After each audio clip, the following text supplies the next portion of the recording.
This is the AM News. Details now. Vice President Dr. Mahmoud Bawumia has announced the government will, from 1st of December 2024, provide free dialysis treatment for all kidney patients under the National Health Insurance Scheme. Addressing a stakeholder meeting in the Old Tafo Pankrono constituency, Dr. Bawumia outlined the government's efforts to support needy patients with the cost of treatment through the National Health Insurance Scheme. According to him, the free dialysis policy is the result of a successful pilot program launched earlier this year for patients above 60 and below 18. National Health Insurance, no, na egu,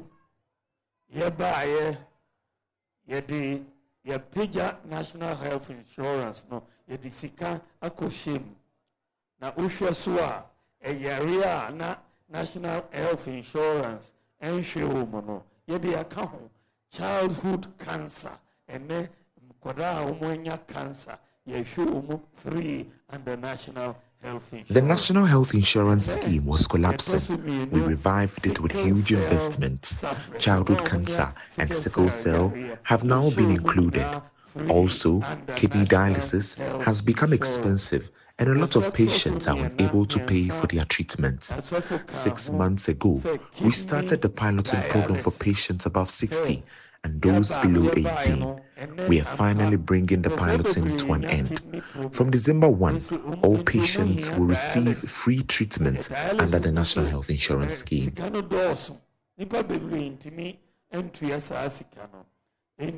6 months ago, you started. The New Patriotic Party is set to reclaim the Cape Coast North constituency seat in the upcoming elections with strong backing from its Germany branch. The organizer of the German branch of the party, Nana Benyin Ehimfo, is optimistic that the policies by the government and the efforts by the parliamentary candidates for the Cape Coast North constituency are a testament to their commitment to the people of Cape Coast. In a move to retain power and break the eight, the organizer of the NPP Germany branch, Dr. Nana Benyin Ehimfo, has donated 2,000 T-shirts and 10,000 posters to support the campaign of Eko Ewusi, the NPP parliamentary candidate for the Cape Coast North constituency. Dr. Ehimfo presented the item to Mr. Ewusi during a brief ceremony in Cape Coast.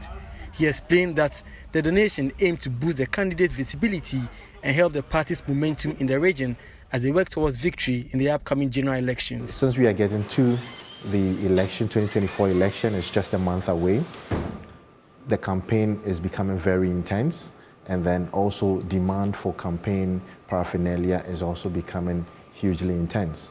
And as such, as well-wishers from the diaspora, myself from Germany, all well-wishers, including Thomas Boampong-Fokuo, who is my deputy in Germany, we decided to come together and then do this wonderful gesture to support Honorable Eko Ewusi.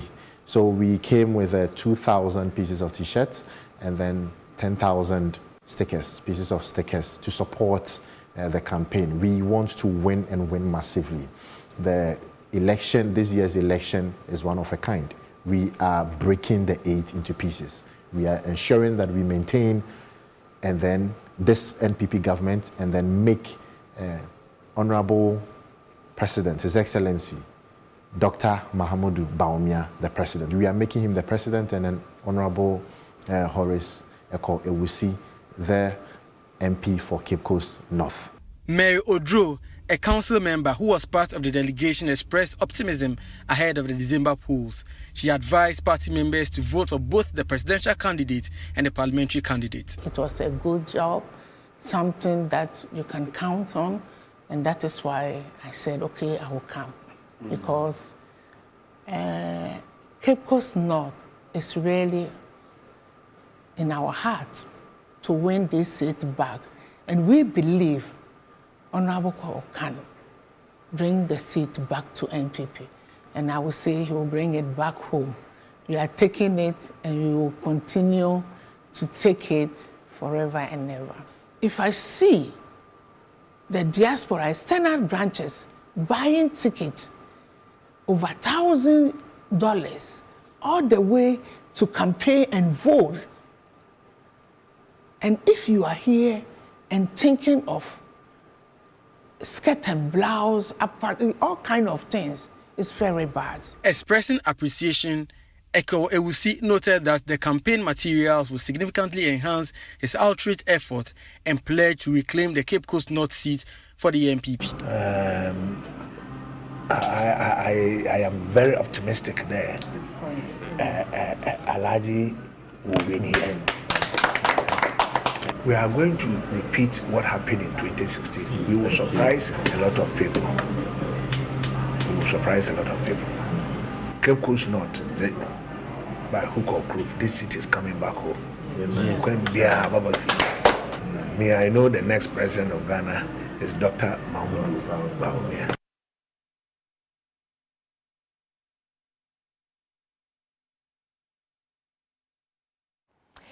Still on some election stories, Chairman of the NDC, Johnson Asiedu Nketia, says the party's plan to abolish the double-track system will include completion of all 200 community day schools.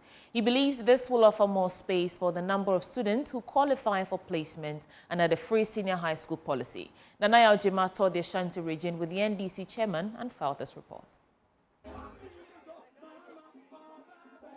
The first day of the phase 2 of Asiedu Nketia's retail campaign made stops at Secha From Plains, Edra, Efija Seche East and Kwabri East constituencies. Communities, some of whom were hosting the campaign for the first time, came out in their numbers. At Edra Seche Dumase, the NDC chair reminded electorates of the government's failure to complete all community day senior high schools initiated by the John Mahama administration. He was emphatic of the party's support for the free SHS policy and rating intentions to deliver the schools initiated. Aya double track here. A big school. Na hoji miensa. No about betre fie busu mensiano. President Mahama say. The prevailing double track system, where students go to school for 3 months and stay home for 6 months, will be cancelled under the next NDC administration. Our strategy is to complete all 200 day senior high schools. This will ensure students have access to education. There will be enough dormitories, classrooms, and all amenities to ensure they all go to school in the same period. On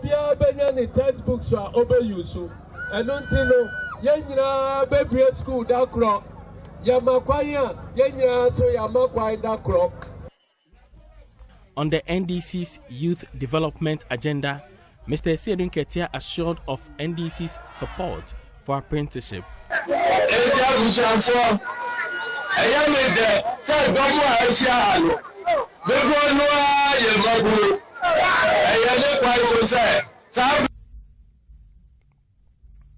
I am happy to find a lot of young people here. We are at a point where the young people will have to put their destiny into their hands and fight for their well-being. Some of the old folks have destroyed the country. If you allow them to continue like this, you will suffer after their death. They have left the country in debt.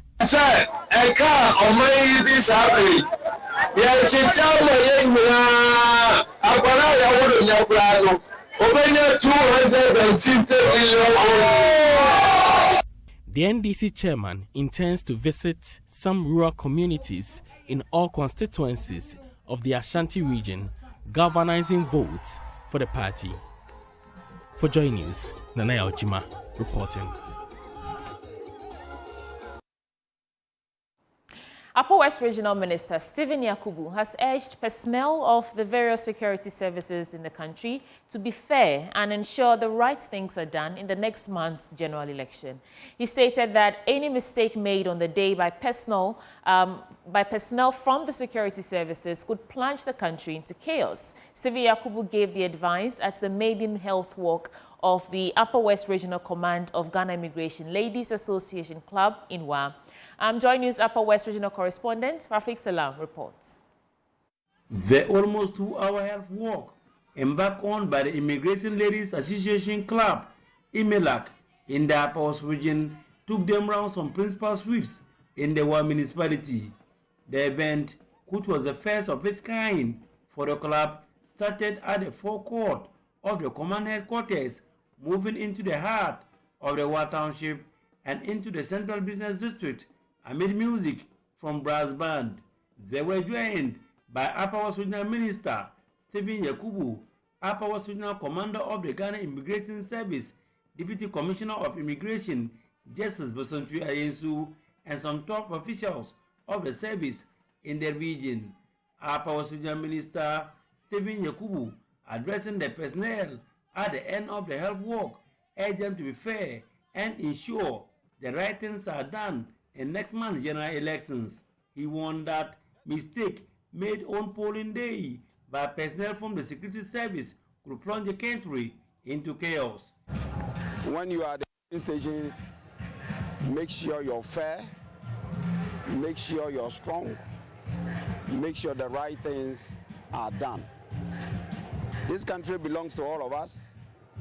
We need to protect the integrity and the peaceful nature in which all of us live. Your mistake may plunge the whole country into a disaster. So you have to make sure you do the right thing. We all know the problems of our neighbors. People coming in illegally, people coming in probably to cause problems for us, the jihadis. So as you are at the borders, and even within town, your work is to make sure you protect this country in terms of people coming in. The personnel were later sensitized and educated on health issues, particularly on breast, cervical cancers, and urinary tract infection, UTI. Free health screening was also conducted for the personnel.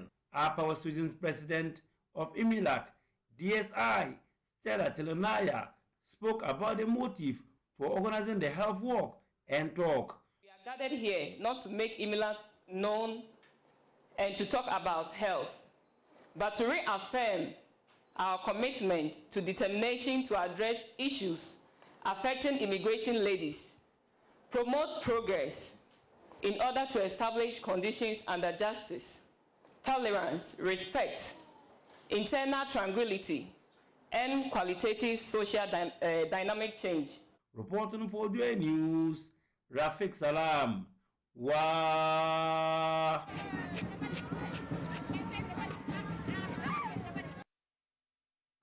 In other stories, the Supreme Court will today begin hearing the substantive case on the declaration of those 4 parliamentary seats vacant. An early application by the Speaker to reverse the ruling was dismissed by the Chief Justice, who expressed concern over a potential constitutional crisis.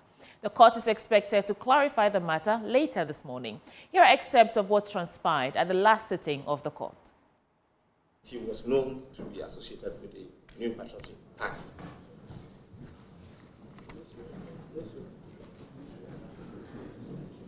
And in fact, he was a parliamentary candidate in one of their constituencies in the Volta region.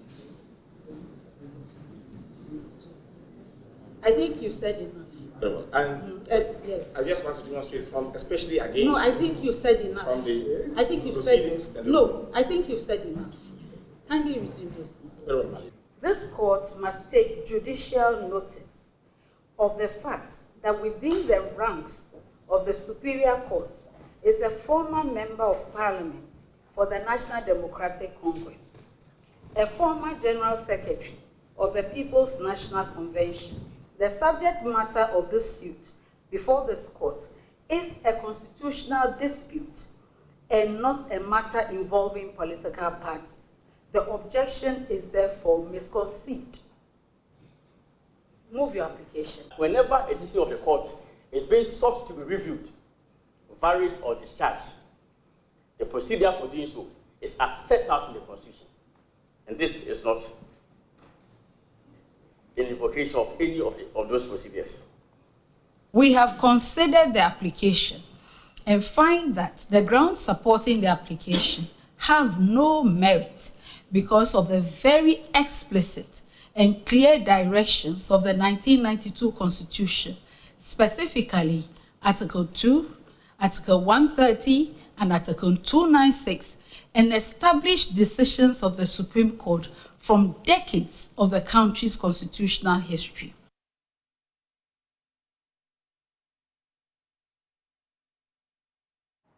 Still in Parliament, former President John Kuur has criticized the majority and minority caucuses, urging them to avoid actions that disrupt national peace. He spoke in an interview with sister station Asempa FM.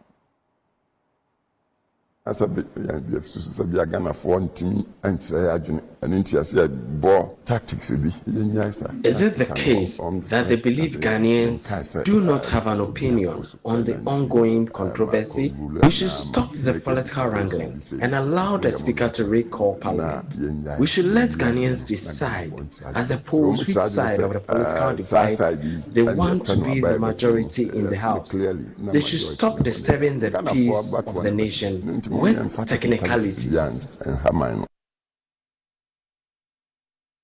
Now, British High Commissioner to Ghana, Harriet Thompson, is making a strong case for the involvement of more women in leadership in Ghana. Most elections in Ghana have witnessed the election of more men as compared to women, especially at the parliamentary level, which has 275 seats. However, with less than 30 days to go to the general elections, the British High Commissioner is hopeful that, just as the UK, Ghanaians will give the opportunity to more women. Everybody, 3, 2, 1.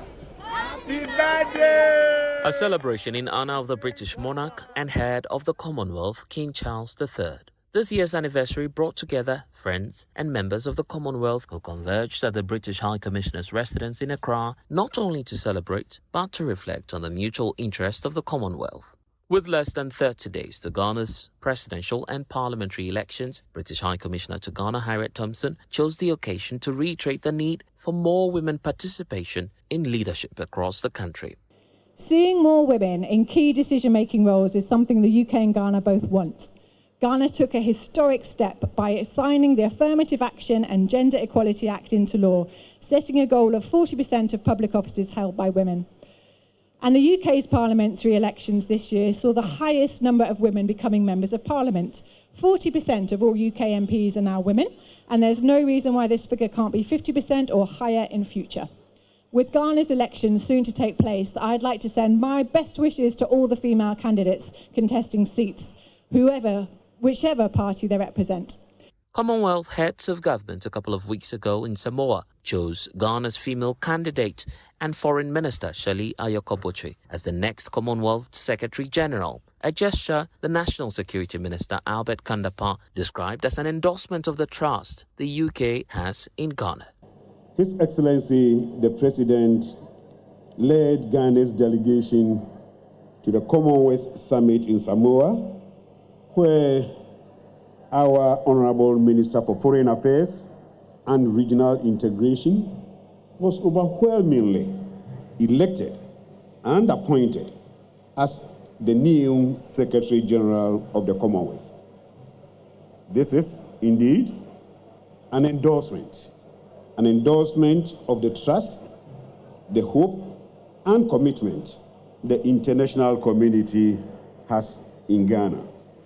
And I want to use this occasion to express our gratitude to the King, the government, and people of the United Kingdom, and also to all members of the Commonwealth.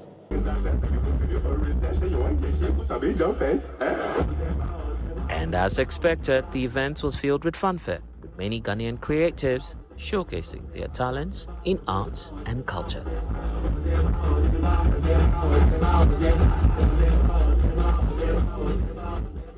Blessed Ogan's report for Joy News, Accra. Coming up next is Business Updates with Benjamin Akapli.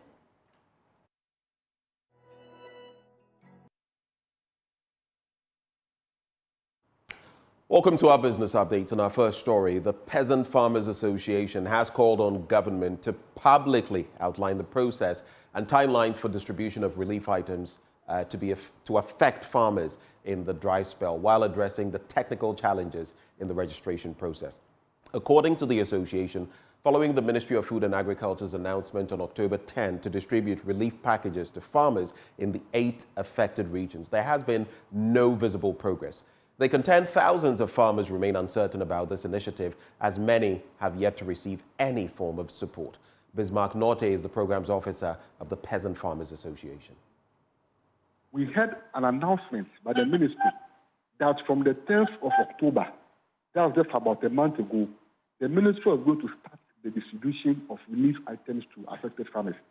So in that regard, farmers across the 8 regions were encouraged, one, to go and register on the Ghana Agricultural and Agribusiness Platform app. Once they register, they will have their farms mapped, meaning you have an extension officer who has to visit your farm and then map your farm onto the system.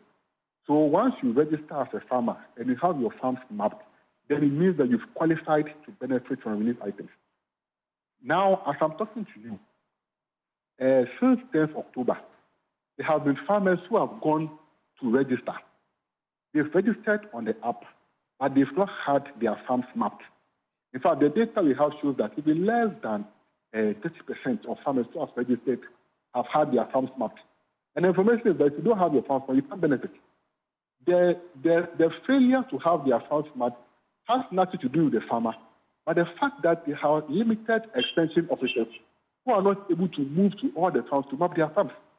So now a lot of farmers are in that because they've registered, but they don't have their farms mapped. Others too are not encouraged to register because they feel the whole process is time wasted. Even for those who have had their farms mapped, up to now, they are not sure when the relief items are coming. Well, on our next story, senior finance lecturer at the University of Ghana Business School, Dr. Benjamin Amwa, has expressed the doubts that the newly launched credit score system would reduce the rate of non-performing loans and improve equal access to the financial market. According to him, although the new system will transform Ghana's financial economy by providing lenders with adequate and reliable data on borrowers, the probability of it reducing non-performing loans was not guaranteed. He spoke to Joy Business.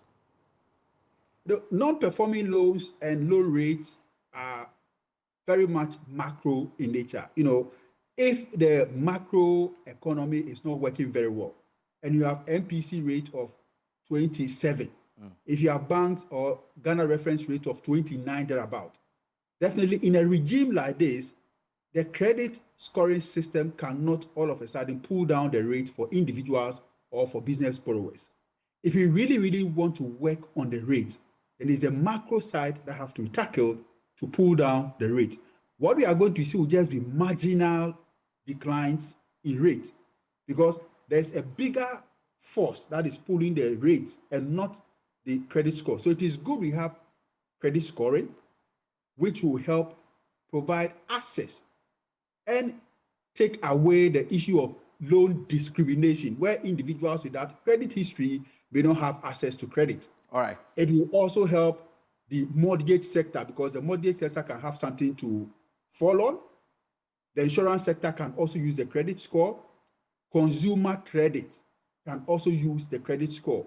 But it doesn't necessarily mean that it is going to reduce rate from current rate of, let's say, 30 to 10. No.